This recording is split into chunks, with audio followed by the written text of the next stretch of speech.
किसी भी शिक्षा का प्रमुख कार्य है लोगों के व्यक्तित्व का विकास करना और फिर उसे उसके एवं दूसरों के जीवन के लिए उपयोगी बनाना। ग्रेसन कर्क। क्यों निखारे व्यक्तित्व?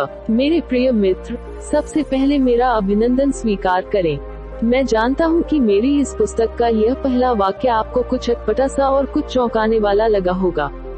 आप सोच रहे होंगे कि यह भला क्या है, लेकिन मैंने आपका अभिनंदन किया है तो निश्चित जानिए कि बहुत सोच समझकर किया है और बहुत ही पवित्र मन से किया है। मैं इस विचार का व्यक्ति हूँ कि जब भी काम तीव्र जिज्ञासा, सच्ची भावना और पवित्र मन से किया जाता तो काम होता ही होता है। आपने यदि इस पुस्तक को अपने हाथों में लेकर इसके साथ कुछ वक्त बिताने का फैसला किया है, तो इससे कम से कम दो बातें तो अपने आप ही सिद्ध हो जाती हैं। पहली यह कि आपके अंदर यह तीव्र लालसा है कि मैं अपने व्यक्तित्व को निखारना चाहता हूँ। यदि यह लालसा नहीं होती, तो इस किताब पर धन और समय दोनों बर्बाद करने की गलती भला आप क्यों करते? दूसरी बात यह कि यदि आप अपने व्यक्तित्व को निखारना चाह रहे हैं, तो जाहिर है कि आप कहीं न कहीं इस बात को भी स्वीकार कर रहे हैं कि मेरे व्यक्तित्व में कुछ न कुछ कमी है और वह कमी ऐसी है जिसे दूर किया जा सकता है। आपकी इस सोच में अपने व्यक्तित्व की कमी का एहसास और उस कमी को दूर किए जाने की संभावनाएं, ये दोनों ही बहुत गहरे मनोवैज्ञानिक तत्व शामिल हैं। मेरी इस बात पर विश्वास करें कि पानी उसी गिलास में डाला जा सकता है जो गिलास खाली हो और जिसमें पानी के रुकने की संभावना। आपके द्वारा इस पुस्तक को अपने दोनों हाथों में पकड़कर सतर्क चेतना से अपनी आंखों के सामने कुछ देर तक रखने का आपका फैसला चूंकि इसी उदात्त भाव की ओर संकेत करता है, इसीलिए मैंने आपका अभिनंदन किया है, क्योंकि मैं यह मानता हूँ कि आपका यह पवित्र भाव अभिनंदन किए जाने योग्य है। हालांकि विदेशों में तो यह बात बहुत पहले से ही थी, लेकिन भारत में व्यक्तित्व विकास को लेकर जो एक जबरदस्त चिंता फैली है, वह पिछले कुछ सालों की ही देन है। इसमें कोई दो राय नहीं कि इस देन के पीछे पश्चिमी देशों की कार्यप्रणाली का सबसे बड़ा हाथ है। लेकिन इसका मतलब यह कतई नहीं है कि भारत में व्यक्तित्व विकास को कभी अधिक महत्व दिया ही नहीं गया है। इसे महत्व दिया गया है और यह कहना गलत नहीं होगा कि सबसे ज्यादा महत्व दिया गया है। हाँ, यह बात अलग है कि उस दौरान यह अलग से किसी विषय के रूप में मौजूद नहीं था, इसलिए न तो इस पर अलग से किताबें थीं और न ही इसे पढ़ाने वाली सुविधाएं ही थीं। वस्तुतः पहले व्यक्तित्व विकास का विषय हमारे दैनिक जीवन का ही एक अंतर्निहित हिस्सा था। बच्चे के गर्भ में आते ही उससे जुड़े संस्कार शुरू हो जाते थे। बाद के लगातार होने वाले संस्कार, परिवार का वातावरण, बड़े बूढ़ों की शिक्षाएं, कहानी, किस्से, धार्मिक और नैतिक ग्रंथ तथा समाज का व्यवहार आदि विकास के ऑटोमेटिक कोचिंग इंस्टीट्यूट का काम करते थे। किंतु 1990 के बाद इसे एक अलग विषय के रूप में मान्यता मिली और देखते ही देखते लोगों में, खासकर युवाओं में इसके प्रति एक जबरदस्त आकर्षण पैदा हुआ। यहाँ आपके मन में एक यह प्रश्न पैदा हो सकता है कि तो क्या व्यक्तित्व विकास की अब तक जो भारतीय तकनीक थी, वह यहाँ तक आते आते नाकाम हो गई थी? वस्तुतः ऐसा नहीं है। हुआ यह कि हमारी पहली जहाँ व्यक्ति के आंतरिक गुणों पर ज्यादा जोर देती थी, वही वर्तमान पद्धति हालांकि आंतरिक गुणों पर ध्यान तो देती है, लेकिन उसका जोर बाहरी तत्वों पर ज्यादा हो गया है। आप यह न समझे कि यह बात किसी आलोचना के तहत कही जा रही है, ऐसा बिल्कुल भी नहीं है। इन दोनों पद्धतियों में कोई टकराव नहीं है, बल्कि यह कहना ज्यादा सही होगा कि दोनों एक दूसरे की पूरक ही हैं। इन दोनों में मूलभूत फर्क केवल यह है कि जहां पहले की पद्धति हमें एक अच्छा जीवन जीने के लायक बनाती थी, वहीं आज की पद्धति हमें अच्छा प्रोफेशनल बनाने पर जोर देती है। ऐसा भला कौन व्यक्ति होगा जो अच्छा जीवन नहीं जीना चाहेगा? इसी प्रकार ऐसा भला कौन व्यक्ति होगा जो अच्छा प्रोफेशनल नहीं बनना चाहेगा? इक्के दुक्के को छोड़कर लगभग हर कोई यह चाहता है और इसीलिए आज व्यक्तित्व विकास का विषय एक महत्वपूर्ण विषय बन गया है। और मैं आपको विश्वास दिलाना चाहूंगा कि इसका जबरदस्त फायदा भी हुआ है, व्यक्ति को भी और समाज को भी। लेकिन यह फायदा तब ज्यादा होगा जब हम अपने व्यक्तित्व का विकास अच्छे जीवन और सफल जीवन इन दोनों में संतुलन बनाकर करेंगे। याद रखें कि एक बार अच्छा जीवन तो सफल जीवन हो सकता है, लेकिन जरूरी नहीं कि सफल जीवन अच्छा जीवन हो। इस पुस्तक में आप अपने अंदर व्यक्तित्व के ऐसे गुणों को विकसित करने के तौर तरीकों को जान सकेंगे जो आपको सफलता के साथ साथ अच्छेपन की ओर भी ले जाएंगे। आपको इनका कितना लाभ मिल सकेगा, यह सिर्फ इस बात पर निर्भर करेगा कि आप इससे कितना लाभ लेना चाह रहे हैं। मैं इतना जरूर कह सकता हूँ कि आप चाहें या न चाहें, लेकिन यदि आपने इस किताब को पढ़ने का फैसला कर ही लिया है और यदि आप इस फैसले को बीच में ही टाल नहीं देते, तो इससे होने वाले कुछ न कुछ फायदे से आप स्वयं को बचा नहीं पाएंगे। यदि बरसात होती है, जो भले ही बहुत थोड़ी है, इतनी थोड़ी कि पानी जड़ों तक नहीं रिस पाया है, तो भी कम से कम नन्ही नन्ही बूंदों ने पौधों के पत्तों पर टिकी धूल की सफाई करके उनके हरेपन की चमक को तो बढ़ा ही दिया है। ठीक इसी प्रकार यदि आप इस पुस्तक को सरसरी तौर पर पढ़ेंगे तो वह एक रिमझिम बरसात होगी।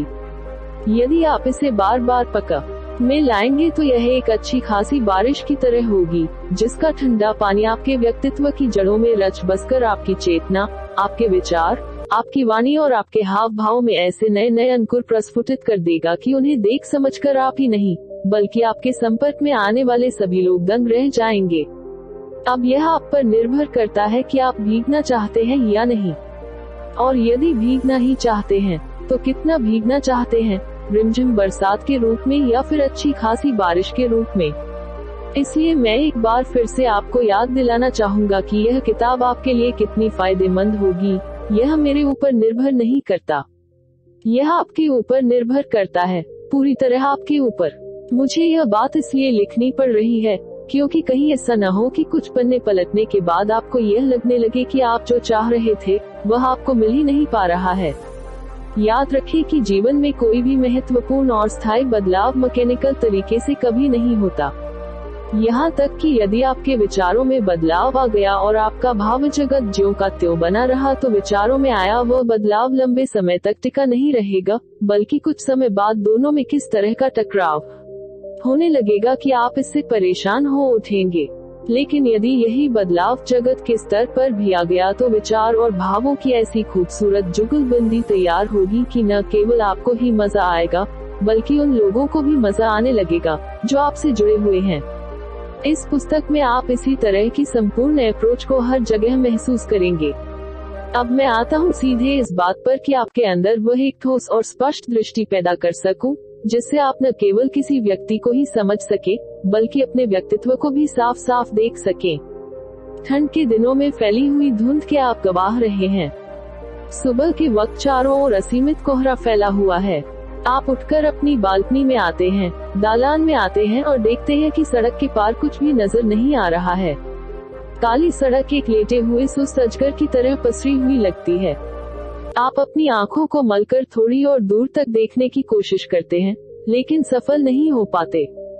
थोड़ी ही देर में आपको सड़क पर एक छोटा सा मरा हुआ सा सूरज रेंगता हुआ नजर आता है।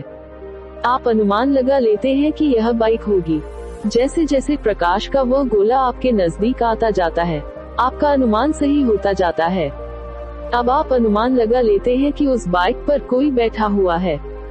बाइक के और नजदीक आने पर आप यह अनुमान लगा लेते हैं कि उस पर बैठा हुआ व्यक्ति नौजवान है। आपके ये दोनों अनुमान भी सही निकलते हैं। वह बाइक आपके घर के सामने से फर्राटे से निकल जाती है और किस्सा खत्म हो जाता है। अब मैं एक दूसरा उदाहरण दे रहा हूँ। आपके घर से थोड़ी सी दूर एक पहाड़ी है जहाँ पत्थर के बड़े बड़े टुकड़े जड़े हुए हैं। एक दिन एक नौजवान अपने एक हाथ में छेनी और दूसरे हाथ में हथौड़ी लेकर उस पहाड़ी पर आता है। कुछ दिनों तक आपके कानों में ठक ठक और टन टन की आवाजें सुनाई पड़ती रहती हैं।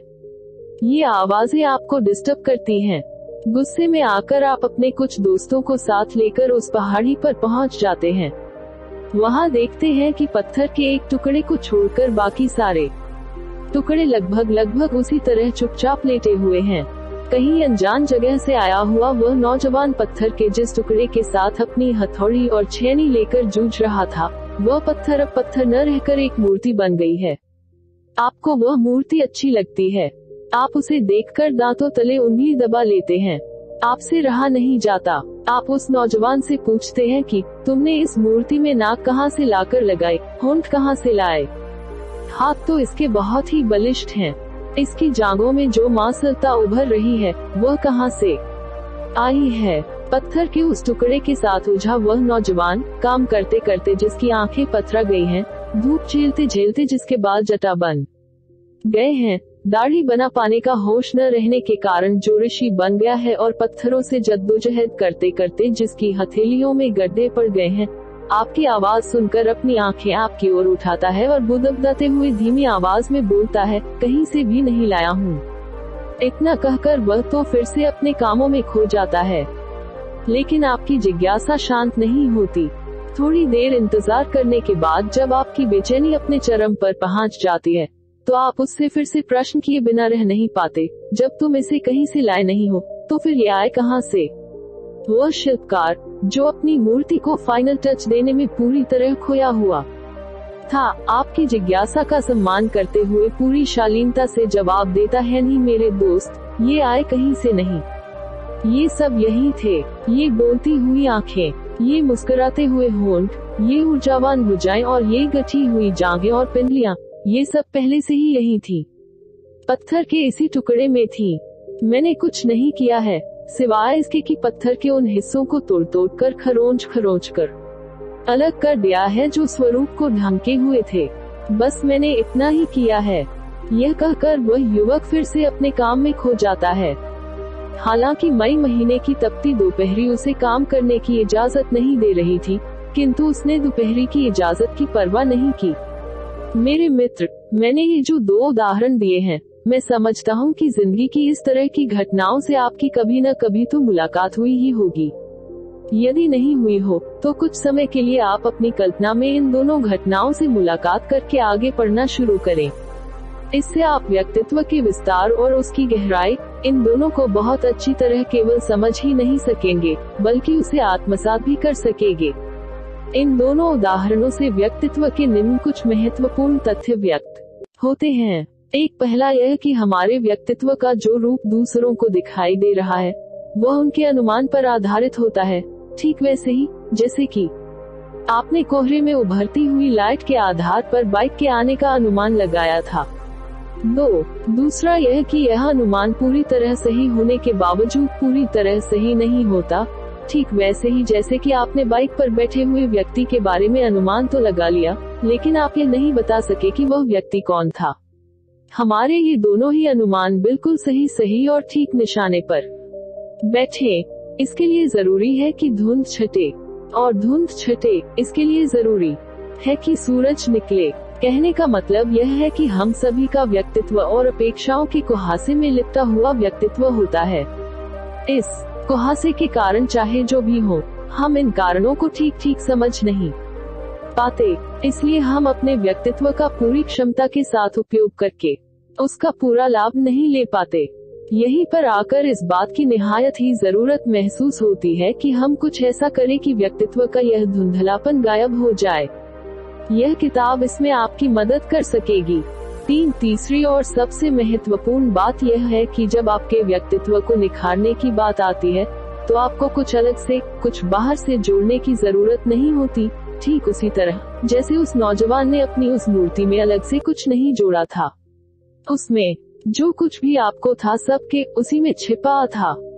आप अपने व्यक्तित्व के जिन आयामों को उभारने की कोशिश कर रहे हैं, वे सब आपके से ही उभरेंगे। यदि ऐसा करने में सफलता नहीं मिल रही है, तो आपको इस बारे में किसी भी तरह की न तो निराशा पालनी चाहिए और न ही किसी तरह की गलतफहमी में रहना चाहिए। यदि ऐसा नहीं हो पा रहा है, तो आप यह मानकर चले कि मुझ में यह नहीं है।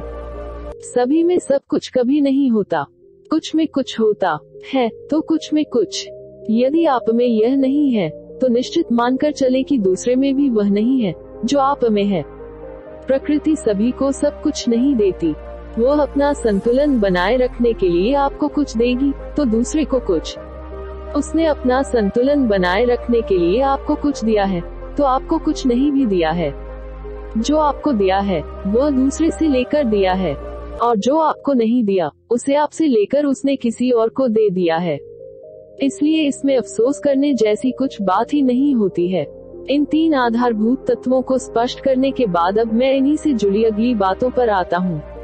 अपनी अगली बात की शुरुआत व्यक्तित्व के बारे में अपनाए जा रहे बाहरी और आंतरिक तत्वों को चर्चा के साथ करने जा रहा हूँ। पर्सनैलिटी शब्द ग्रीक भाषा के पर्सोना शब्द से बना हुआ है। पर्सोना का अर्थ होता है मुखौटा। प्राचीन ग्रीक में रंगमंच की बहुत जबरदस्त परंपरा थी।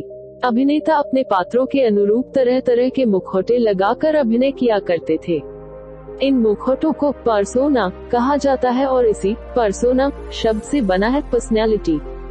तो इसका अर्थ यह हुआ कि जब हम अपने चेहरे पर कोई पर्सोना लगा लेते हैं तो हमारी पर्सनैलिटी बन जाती है। इसका आशय यह हुआ कि जो नहीं है वह बन जाता है।